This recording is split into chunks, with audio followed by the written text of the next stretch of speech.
Hello and welcome to Bite Live 2020. This is Progress. My name is Nicola Kemp and I'm editorial director at Creative Brief. Although this year is unlike any other, our event series is still determined to celebrate the best inclusive industry leaders, the stereotype busting campaigns, and the brands blazing a trail for a new era of responsible consumerism. To that end, I am really delighted today to be joined by Celia Pool, co-founder of Dame. Since Celia co-founded Dame in 2018, the brand has saved over 3 million plastic applicators going to landfill through sales of their reusable tampon applicator.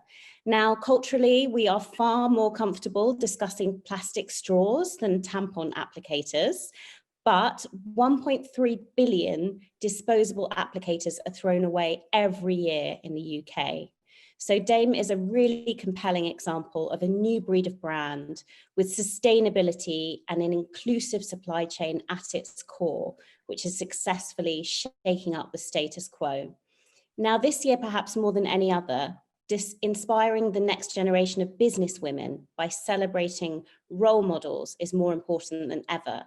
And earlier this year, Celia was awarded the Bold Future Award by Verve Clicquot for her outstanding contributions to the sustainable development of female products. And it's an award which celebrates women who have led the way with innovation to become pioneers in their industry. So massive congratulations on that, Celia, and thank you so much for joining us. Oh, thank you so much for having me.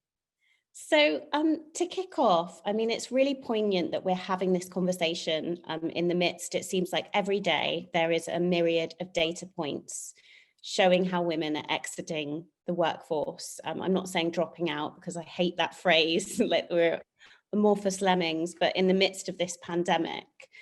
And I really, really wanted to get your view on this because on winning the Bold Future Award, you spoke eloquently about the need to galvanize and support all women in the workplace, and particularly with regards to innovation.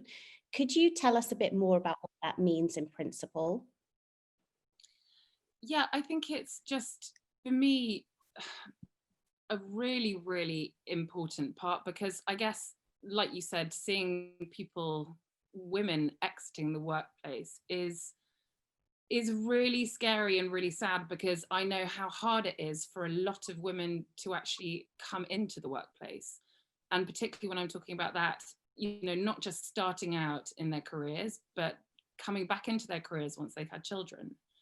And I guess from that, I think we need to all look around and really look at the difficulties that all different types of women are facing. And where that talks in terms of race or creed or gender, that's talking about if you're not actively helping someone, it's talking about educating yourself and really taking the time to go out there and educate yourself on what other women or non-binary people are experiencing right now. Because I think if anything this year has taught us, it's the fact that there's still a lot of progress that needs to be made in so many of these areas. And it's those uncomfortable topics and those uncomfortable feelings that we really need to start addressing in all of us. And I think really every single person needs to go off and do this. And then I guess once you've done that, and I find this has been so amazing, is just these starting conversations and starting talking, because so many times when you go into these topics, you are just sitting there with them flowing over your head and you're not actually kind of pushing this knowledge out into other people. And I guess one of my most favorite things that I found over lockdown is the proliferation of these online conversations, and not just through webinars like this, but through all different types of mediums. And I think having those conversations is so important. But I guess the kind of like third thing when I was talking about that is just for women in particular, starting things like this. I guess I'm coming at this, I'm basically naturally a really kind of neggy realist person, and I have a tendency to catastrophize. And someone I was talking to recently said that this whole pandemic has been amazing for people like me because we've had all of our fears realized. So actually we're quite calm in this kind of situation because we've already thought about all the scary stuff before. And for me, actually, I find this, what we're going through right now is actually, apart from the tragedy of the pandemic, in terms of the environment and in terms of the world, there's so much rebirth that can happen and so many new things. And I think especially for people in business, there are so many new projects that are available to them and new problems to solve, that I think it's an incredibly exciting time.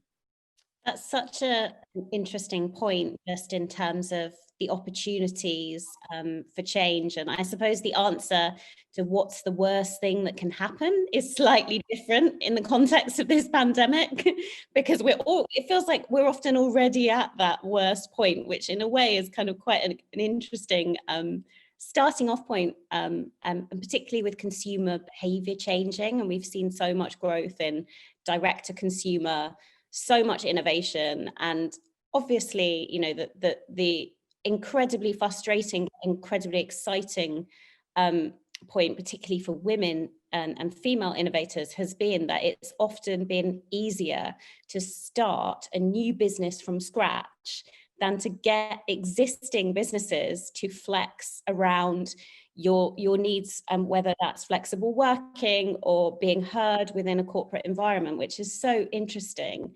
And you've really done that with Dame in terms of moving the dial on very established behaviours that, you know, perhaps we don't consider that much, particularly when it comes to the environmental impact of the products that we use every day and maybe we don't really consider. Could you tell us a bit about your approach here, and if you think we have reached a bit of a turning point, both in terms of like consumer awareness of sustainability, but also just how we talk to women and how we recognize that female lens in all aspects of business?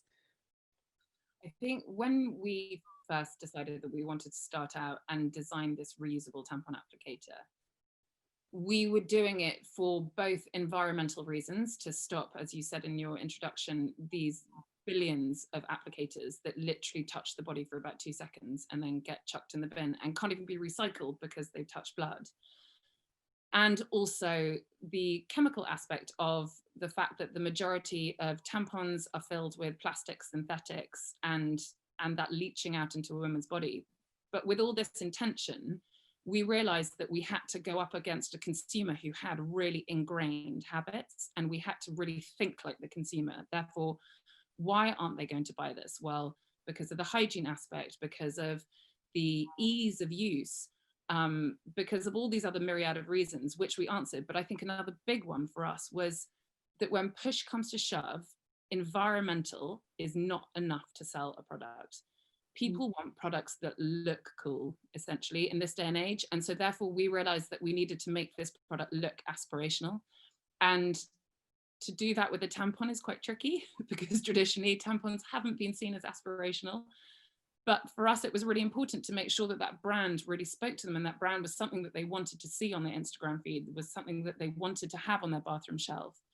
Because we could see so many other sustainable products which sat on eco websites languishing because the branding was terrible. The product and the concept might have been great, but the branding was terrible. And for us, that was a really important part.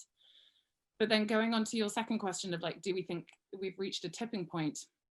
I sadly don't think we have. I think we can live in an echo chamber and feel that everyone has got sustainable values in them and is trying to live sustainably. But I think there's still a lot of work to do. And not just that, but I think there's now a lot of pushback in that we see the big incumbents now doing a lot of greenwashing in terms of the types of products that they're putting out and the types of solutions that they are saying that they're achieving through a sustainable way. And that is very difficult because now, as a small brand, you not only have to cut through the noise, but you have to cut through the noise in a meaningful but digestible and bite-sized way to counter greenwashing that is essentially happening from all these major brands. So I think we're still in quite a kind of difficult time. And I think the more education that can come to customers in a non-wordy and in a way that can make it easy for them to digest is really, really crucial, because we all are so incredibly busy right now that we don't have time to do manic amounts of research into all product ingredients or end of life cycles. So it's definitely been for us like a really big thing at Dame that we need to do, is to show our impact, but show our impact in a really easy way. That's really interesting, because obviously the climate crisis has massively risen up the consumer agenda. But from what you're saying, it sounds like actually consumers need brands to do the heavy lifting for them. And particularly in the midst of this pandemic, I mean, the mental load on like everyday people is very, very high. And that sort of consideration point can be quite difficult. I mean, what's your view on the consumer and how the consumer is kind of committing to change? Because it's such an interesting time right now, and there's so many stereotypes, particularly around sort of younger generations and what they'll be prepared to do for the environment, and a lot of misconceptions. So what's your view on sort of the consumer angle here? Is it very much that, you know, essentially companies need to solve more problems for consumers that exist before? I mean, are consumers becoming more savvy to that sort of greenwashing and sustainability washing that you mentioned? I think if we take the sort of first portion of it, I think there's always a threefold approach. And I think it's not just up to brands, it's up to consumers, brands, and government. Government need to be pushing legislation which can make huge inroads into the way that the consumers are buying, and also those companies are legally allowed to sell. And I think there is so much that can be done there quite quickly, because we've now seen since the pandemic that things can be enacted quite quickly. That could push through monumental change. But I think the consumers really have to, at the same time as brands, vote with their wallets and really look towards doing that sort of classic thing of just buy better, buy less. But at the same time, we as brands have to produce less. We can't keep expecting consumers to make sure that they're trying to live the most sustainable way if we keep shoving loads of products in their face. Like, we always joke with Dame that we are probably the worst kind of company for an investor, because we specifically are setting out to get people to buy one product and then that's it. We quite luckily have quite a massive audience in the fact that there are 3.5 billion people on the planet, but we wholeheartedly believe that we can have a very successful business without having to constantly sell customers new products. And I think it's something that brands really need to address, and retailers, because actually I've been speaking to some retailers about this as well, is we need to change a very difficult thing in consumer behavior, that we can achieve the same financial return and sell less products. We don't have to have this fast turnover the whole time. It's a tough thing to try and do, but it's something which I think we all have an onus on us to really, really try it. That's a really significant shift, and from a marketing perspective as well. You know, I was thinking back to, you know, the Gillette school of marketing, you know, flog them one razor and then you've got to keep coming back for more and more. And it's a sort of the life cycle of a product. And that product life cycle is so different if you're trying to encourage consumers to buy less. And life cycle has to be longer, and that's the thing. We have to design products for longer, and you can convince a consumer to part with more money up front if you can tell them that they're going to get a longer life out of it. And I think we are now in the age where we've seen how quickly a life cycle of a product can happen and how irritating it is as a consumer.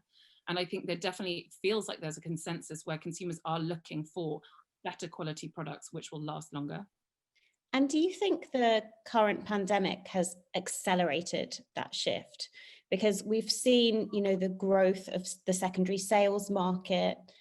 We've seen a lot of shifts and trends towards more sustainable ways of living. And through the enforced nature of this pandemic, we've seen a pause on some of the more kind of typical aggressive buy one, get one free marketing strategies. It's brought in, to some degree, quite a lot of simplicity from a consumer perspective. What's your view on that? Do you think that this crisis is going to accelerate that change? I would hope so, but I think it's putting quite a lot of onus on it. And I know that there are a lot of people who've had bad second and third quarters who will want to make it up in their fourth quarter and into 2021. And probably there will be a proliferation of those types of buy one, get one free deals. But I think that we can definitely see this, the panic buying that happened with consumers, this fear that they would be without because they couldn't get to their shops. And the fact that, again, we seem to be back into lockdowns where we can't get to our shops really, really shows that we need to be more concentrated and concerned about the way that we buy. The fact that the majority, you know, the leap in online grocery has gone up massively, that people are resuming going back to that weekly shop rather than bit buying. For us, reusables, you know, there has never been a better time for reusables if you can't get to your shops. But I think we still have a long way to go with consumers. I think there has been a gear shift. There has been a way that the buying public can see a different way to shop, but at the same time, retailers really need to go straight back into the way that they were selling before. And, you know, I'm already seeing retailers moving back into that way, which is sad and scary. But at the same time, I think there will be pushback against them from their consumers. I think, I guess I can only sort of say it in terms of, I was watching something on Netflix the other day, which was from about 3 years ago. And just some of the way that the behavior and the movement of the characters and the shopping behaviors, it felt outdated, because I feel like we have gone through a bit of a seismic change in our minds, that a lot of ways of doing everything, a lot of frivolous things just don't really seem relevant anymore. And I think there's a way that these retailers can capitalize upon that and really have some innovation, which they probably have been too scared to do before, but they have to be brave to do it. I think that's such an interesting point about sort of what feels essentially kind of irrelevant and dated, even things like reusable coffee cups in like imagery used by marketers. It just suddenly, it feels different, and it's on a micro level and on a big macro level. And with that in mind, for Dame, you've really had this sustainability and this purpose at your core.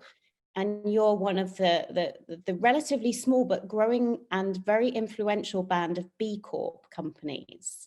So could you tell us a bit about that, that process, how that was part of, because we're so used to sort of historically, you know, a startup company, the kind of ethos around that has been move fast and break things. And now, you know, for the BCorp way, it seems much more, you know, move carefully with great respect for your people and the environment. So could you tell us a bit about that?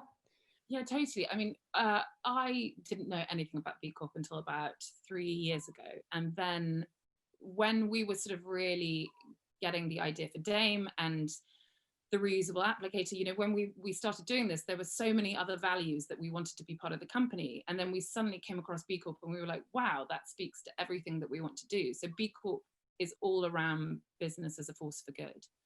So it's making sure that you can combine purpose and profit together. And it's a certification process that started in the States, is over here now, and it really goes through your business rigorously. So there is no greenwashing allowed. You have to do an assessment, which takes forever. I think it took us 1.5 years, where they go through every single aspect of your business, from the type of product that you sell to the people that you hire to the types of reusable, the types of climate-friendly light bulbs that you use. So it's very, very rigorous in its approach. But it's amazing because it allows you a framework of how to, for us, build and grow our business.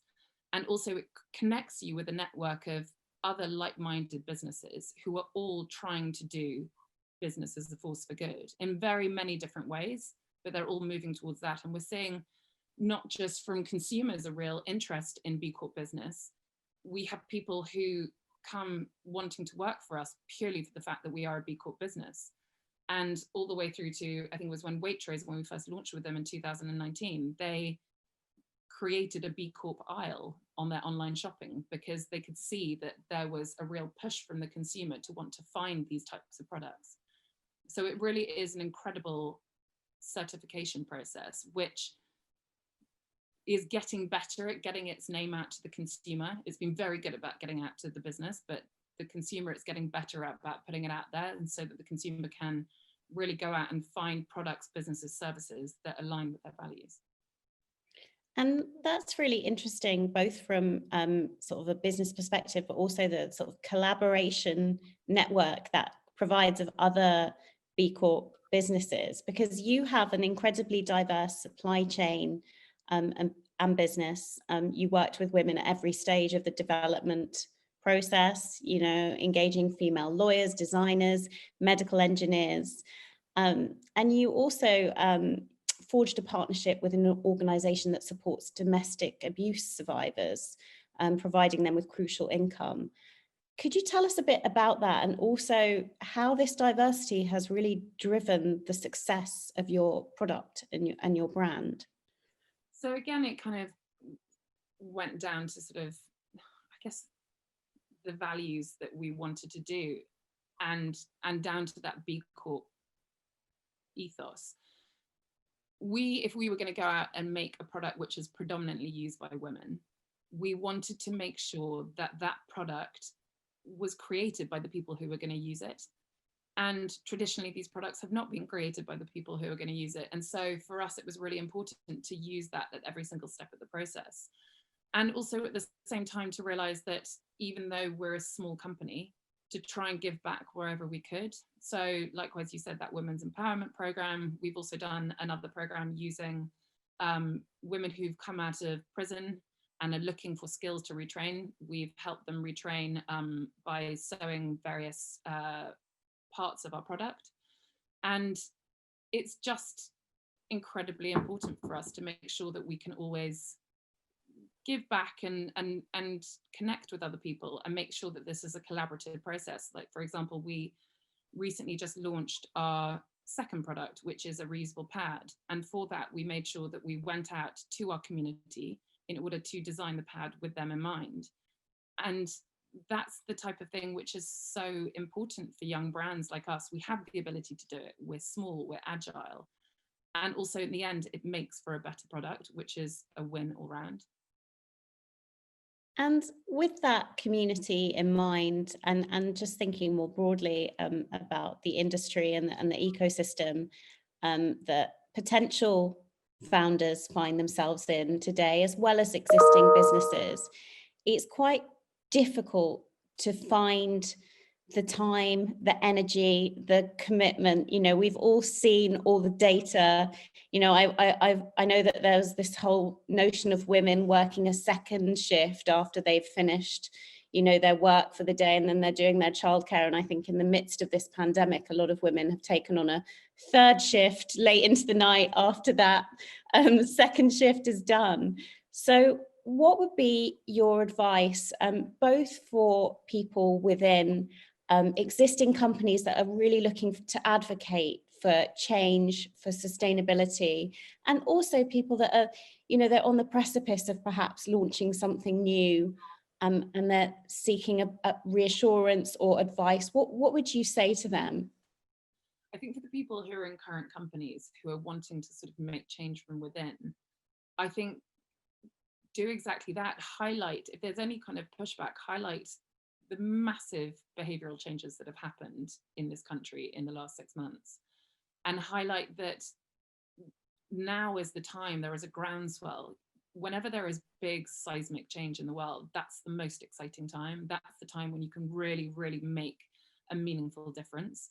And I think we've seen from this pandemic, and we've seen from the types of companies that have gone under, those are the companies which potentially not all the time have reinvented themselves and made sure that they're up to date. And it is crucial to make sure that you are up to date in order to keep moving forward, because otherwise you can become one of the other people who fall to the side. And we always need to make sure that we are moving with the times. But I think from a more personal point of view, if you are someone who is looking to change and do a different kind of career and set something up, for me, it's always going to be problem first, go problem first. If you're looking at a type of company, or if you're looking at an idea that you want to start, always attack it problem first, because so many people go in solution first, and that way just quite often leads to nowhere. There's got to be an actual pain point. There's got to be an actual user base who want to use and buy your product.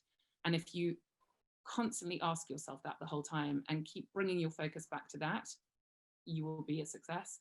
And I know this because we have to do this the whole time. It's so easy to get sent off on different tangents along when you're trying to do an idea. But if you just keep focusing it back to that pain point, that problem, that is a really, really good place to start.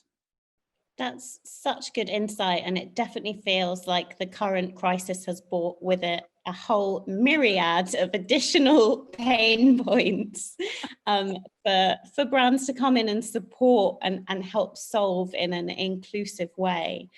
I just wanted to touch on just finally the impact of the pandemic on women, because one startup fund reported that applications from female entrepreneurs have halved since the start of lockdown. There's similar data as well in the academic sphere, although somewhat strangely, submissions from men have risen disproportionately since the start of this pandemic. So that's slightly strange. But if you could leave our audience with one piece of advice that they can take back to their virtual desks, their homes, and or wherever they're working, about the key to launching something new, whether it's an advertising campaign or, you know, uncovering a new pain point to solve, what would that piece of advice be? I think, and this might sound very kind of worthy, but it's not intended to be worthy at all, is just go after something that matters to you. Like, we have such a short time in this world, and we have so many things that try to grab our attention, but trying to do something, whatever that little corner is that really matters to you, that you feel has real value, just try and do it. For me, that somehow magically became tampons, but for other people, it's a whole myriad of things. And I think really going after your values and really following something that you believe in is so important, because I can only speak from my own experience, but as someone who started up a business, it is really tough, because there are highs, but there are so many lows. But the amazing thing is because I really believe in what I'm doing, it keeps pushing me through. And I think that's true in pretty much every single job across the board. And all those values can be very different things, but I think having something which you really believe in and you want to make a difference for is just such an important thing in this day and age, where we're seeing such a change happening across the world, that we really, really need to kind of look back on ourselves and think really what we want to achieve. Thank you so much. That is such good advice, and I think sort of the conversation at the moment in the industry around purpose really draws back to going after something that matters to you, and you've done that so successfully with Dame, and also as a BCorp company as well, blazing a trail there. We've also successfully completed this interview in complete transparency with no children interrupting at any point. So we can chalk that off as another victory as well. So I just I just want to say a huge thank you to you, Celia, for everything that you're doing. You really are an inspiring role model, and I think we can all do with some more inspiring role models in the midst of this pandemic. So thank you so much for joining us for Bite Live, and thank you to everyone for tuning in. We really appreciate your time. Thank you so much. Oh, thank you for having me.